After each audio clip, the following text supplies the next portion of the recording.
तो चलिए शुरू करते हैं। आज का हमारा ये विश्लेषण कोई आम चर्चा नहीं है। हम एक बहुत ही खौफनाक दास्तान की गहराइयों में जाने वाले हैं। एक ऐसी कहानी जो लालच, जान बचाने की जद्दोजहद और एक बेहद ही रहस्यमयी टापू के इर्द गिर्द घूमती है। हम बिना किसी पक्षपात के बिल्कुल उन तथ्यों पर बात करेंगे जो इस भयानक द्वीप के काले सच को सामने लाते हैं। ठीक है, तो चलिए सीधे इसमें उतरते हैं। ना सूरज निकलेगा ना अंधेरा मिटेगा। सच कहूं तो ये सिर्फ कुछ शब्द नहीं है, ये एक रोंगटे खड़े कर देने वाली भविष्यवाणी है जो इस टापू पर एक ऐसे इंसान के मुंह से निकली थी जिसकी आंखें ही नहीं थीं। आज हम उन्हीं खौफनाक घटनाओं का पर्दाफाश कर रहे हैं जो इस श्रापित द्वीप पर घटी थीं। भाग 1, पागलपन की शुरुआत। जरा इस सिचुएशन की कल्पना कीजिए। समंदर के बिल्कुल बीचों बीच फंसा एक पैसेंजर शिप और उसके इंजन पूरी तरह से फेल हो चुके हैं। फ्यूल गायब है। यहाँ आपको सोच का एक बहुत बड़ा टकराव दिखने को मिलेगा। एक तरफ हमारा कप्तान है जिसका पूरा फोकस सिर्फ और सिर्फ इस बात पर है कि किसी तरह सबकी जान बचाई जाए, और दूसरी तरफ वो अमीर यात्री जो अपने ही घमंड में चूर हैं। उन्हें लगता है कि ये इमरजेंसी बस उनसे पैसे ऐंठने की कोई सस्ती चाल है।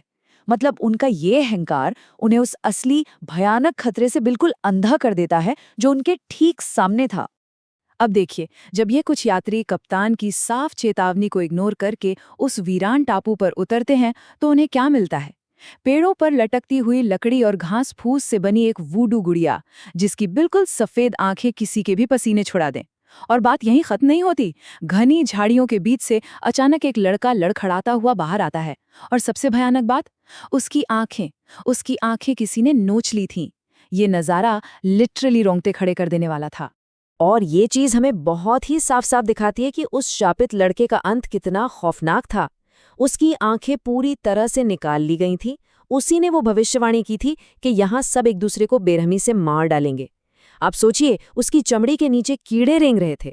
उस दर्द से तड़पते हुए वो बस मौत की भीख मांग रहा था। और आखिर में जब उसने मांस खाने वाले कीड़ों की उल्टी की तो कप्तान को मजबूरन उसे गोली मारनी पड़ी ताकि उसे इस अकल्पनीय दर्द से हमेशा के लिए मुक्ति मिल सके। भाग 2, छिपा हुआ सच। अब हम कहानी की अगली परत हटाते हैं। उस अमीर लड़की का जो कबूलनामा था ना, वो सच में लापरवाही और अहंकार की सारी हदें पार कर देता है। हुआ ये था कि उसने और उसके बॉयफ्रेंड ने किसी व्हाट्सएप ग्रुप पर एक प्राचीन खजाने की अजीब सी अफवाह पड़ी थी। और पता है उन्होंने क्या किया?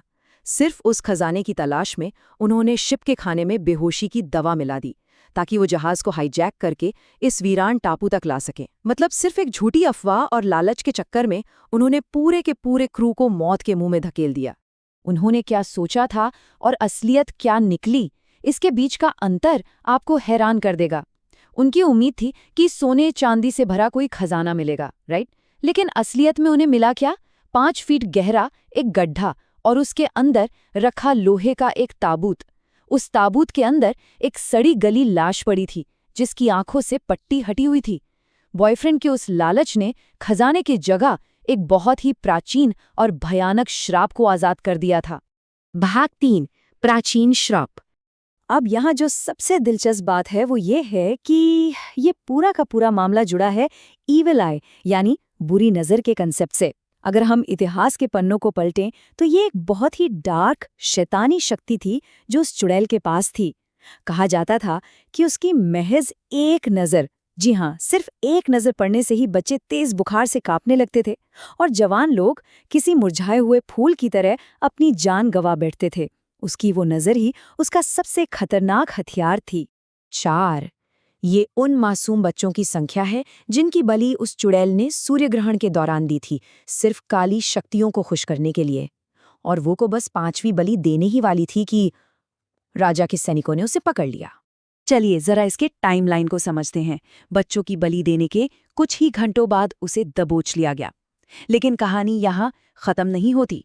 भरे राज दरबार में उसने सिर्फ अपनी एक नज़र से राजा के बेटे को भी श्राप दे दिया। इसके बाद उसे सजा सुनाई गई कि उसे एक लोहे के ताबूत में दफनाया जाएगा ताकि उसकी उस बुरी नज़र को हमेशा हमेशा के लिए कैद किया जा सके। और फिर उसे इसी वीरान टापू पर लाया गया, उसकी आंखों पर पट्टी बांधी गई और उसे जिंदा दफना दिया गया। तो यहाँ सबसे अहम बात यह है कि राजा ने उसे किसी आम तरीके से क्यों नहीं मरवाया। दरअसल एक साधु ने राजा को बहुत सख्त चेतावनी दी थी। उन्होंने कहा कि अगर उसे जलाया गया तो उसका धुआं हवा और आसपास के गांवों को श्रापित कर देगा। अगर पानी में डुबोया गया तो पूरा का पूरा समुद्र श्रापित हो जाएगा। इसलिए अपने साम्राज्य को बचाने का इकलौता तरीका यही था कि उसकी आंखों पर पट्टी बांधकर उसे लोहे के ताबूत में जिंदा दफना दिया जाए। और अब समझ में आता है कि वो कप्तान को टापू पर वो खौफनाक गुड़िया क्यों मिली थीं। ये लकड़ी और घास फूस से बनी वूडू डॉल्स ना उसी चुड़ैल के शैतानी सेवक थे। उसके मरने के बाद उसकी काली शक्तियों को इन्हीं गुड़ियों के अंदर एक बर्तन की तरह कैद करके उस द्वीप पर छोड़ दिया गया था। भाग 4 चरम सीमा। अब वापस चलते हैं उसी गड्ढे के पास। वहां जो हुआ वो सच में किसी बुरे सपने जैसा था। अचानक किसी न दिखने वाली शक्ति ने उस अमीर लड़की को सीधे उस कब्र के अंदर खींच लिया, और जब कप्तान ने हिम्मत करके उस लोहे के ताबूत के अंदर देखा तो ताबूत खाली था। वो प्राचीन चुड़ैल वहां नहीं थी, वो आजाद हो चुकी थी। इसके बाद तो कप्तान बस अपनी जान बचाने के लिए भागा। मांस खाने वाले कीड़ों से ढके कंकालों के बीच से होता हुआ वो पागलों की तरह अपने जहाज की तरफ दौड़ा। अब ये पूरी सिचुएशन हमारे सामने एक बहुत ही बड़ा सवाल खड़ा करती है। कोई इंसान उस बुराई से कैसे बच सकता है जो शरीर पर सिर्फ और सिर्फ देखने से कब्जा कर लेती है? सोचिए, अगर वो चुड़ैल किसी की आंखों के जरिए सीधा उसकी रूह तक पहुंच सकती है तो फिर छिपने का कोई रास्ता बचता ही नहीं है ना? भाग 5 कप्तान का बलिदान। चलिए आगे बढ़ते हैं और देखते हैं कि ये सब कैसे एक भयानक अंजाम तक पहुंचता है। कप्तान वापस जहाज के कंट्रोल रूम में तो आ जाता है, लेकिन उसके चेहरे से खून बह रहा था। और पता है उसने क्या पहन रखा था? चुड़ैल की वो प्राचीन संस्कृत वाली पट्टी जो उसकी आंखों पर बंधी थी। जी हाँ, उसने खुद चाकू से अपनी ही आंखें निकाल ली थी। ये एक रोंगटे खड़े कर देने वाला बलिदान था, सिर्फ इसलिए ताकि वो चुड़ैल उसकी आंखों का इस्तेमाल करके उस टापू से कभी बाहर ना निकल सके। तो अंत में ये खौफनाक सवाल दिमाग में गूंजता रहता है, क्या वो चुड़ैल सच में अब उस टापू पर हमेशा के लिए कैद हो चुकी है? या फिर क्या पता वो खून से सनी पट्टी किसी अगले लालची इंसान का इंतजार कर रही है जो खजाने की तलाश में आएगा और उस श्राप को फिर से जगा देगा? लालच और तबाही का ये चक्र सच में सोचने पर मजबूर कर देता है। हमारे इस विश्लेषण से जुड़ने के लिए आपका बहुत बहुत शुक्रिया।